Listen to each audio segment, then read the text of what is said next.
कोणत्याही मोठ्या साम्राज्याची गोष्ट थेट सिंहासनापासून सुरू होत नाही. ती सुरू होते त्या मातीतून, त्या समाजरचनेतून आणि त्या काळाच्या गरजेतून, जिथे त्या साम्राज्याची मुळं रुजलेली असतात. आपण जेव्हा मराठा साम्राज्याच्या उदयाबद्दल बोलतो, तेव्हा त्याची सुरुवात समजून घेण्यासाठी आपल्याला आधी ते जग समजून घ्यावं लागेल, ज्यात बाबाजीराजे भोसले घडले. चला तर मग 16व्या शतकातल्या महाराष्ट्राच्या ह्याच जगात आपण प्रवेश करूया.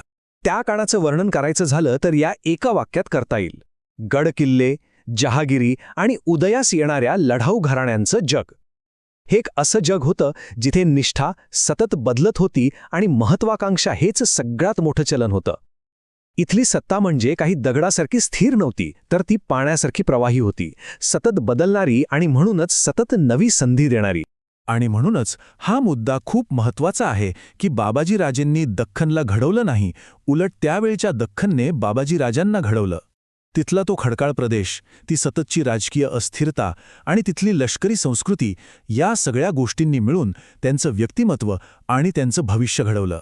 म्हणजे तो माणूस आणि त्याचं पर्यावरण यांच्यातला संबंध समजून घेणं इथे महत्त्वाचं ठरतं. तर मग आपण जरा जवळून पाहूया हे जग ज्याने बाबाजीराजांना घडवलं. त्यांच्या जगाचं केंद्र होतं पुणे सुपे परिसर. ही एक अत्यंत मोक्याची सीमावर्ती जागा होती आणि तिची ओळख होती तिथल्या अजस्त्र किल्ल्यांनी आणि त्या किल्ल्यांशी जोडलेल्या जबाबदाऱ्यांनी. हे किल्ले म्हणजे नुसत्या दगडी भिंती नव्हत्या बरं का.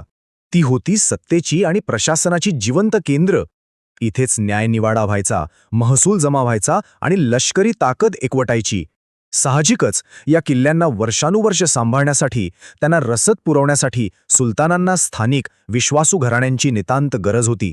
आणि हीच गरज पूर्ण व्हायची ती वतन व्यवस्थेतून. वतन म्हणजे केवळ जमिनीचा तुकडा किंवा नोकरी नव्हती, तो एक सामाजिक करार होता. पिढ्यानपिढ्या एका विशिष्ट भागाची जबाबदारी सांभाळण्याच्या बदल्यात सन्मान आणि अधिकार मिळवण्याचं ते एक साधन होतं. देशमुख, पाटील, कुलकर्णी ही पदं म्हणजे सत्ता, सेवा आणि कर्तव्य यांचं एक अतूट जाळं होतं, ज्याने संपूर्ण समाज बांधलेला होता. या वतनदारी व्यवस्थेचा कणा होता मराठा समाज आणि याच समाजात भोसले घराण्याचा समावेश होता. या समाजाची एक खास ओळख होती, एक दुहेरी ओळख, जी पुढे जाऊन त्यांची सर्वात मोठी ताकद ठरली. ही ओळख होती योद्धा शेतकरी असण्याची. म्हणजे या लोकांच्या आयुष्याला जणू दोन ताल होते, एक पावसाळ्यासोबत जमिनीची मशागत करण्याचा आणि दुसरा युद्धाचा नगारा वाजताच हातात शस्त्र घेऊन घोड्यावर स्वार होण्याचा. या दुहेरी ओळखीमुळेच मराठा समाज इतका लवचिक आणि तितकाच कणखर बनला होता. हे दुहेरी आयुष्य बाबाजीराजांच्या रक्तातच भिनलेलं होतं.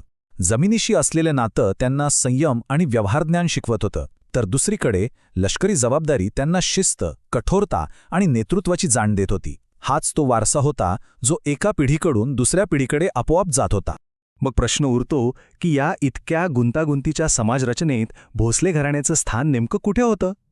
ते मोठे सरदार होते की अगदी सामान्य शेतकरी? याचं उत्तर आहे दोन्ही नाही.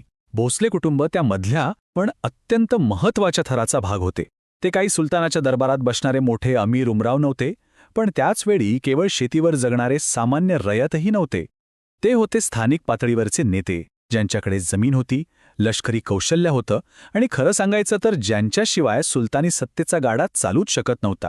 ही एक प्रकारे प्रगतीची शिडीच होती. प्रत्येक पायरीवर एक नवी जबाबदारी होती.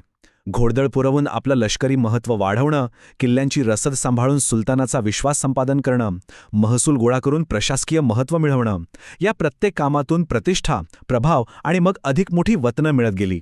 हा सन्मान मिळवण्याचा एक संत पण निश्चित असा मार्ग होता.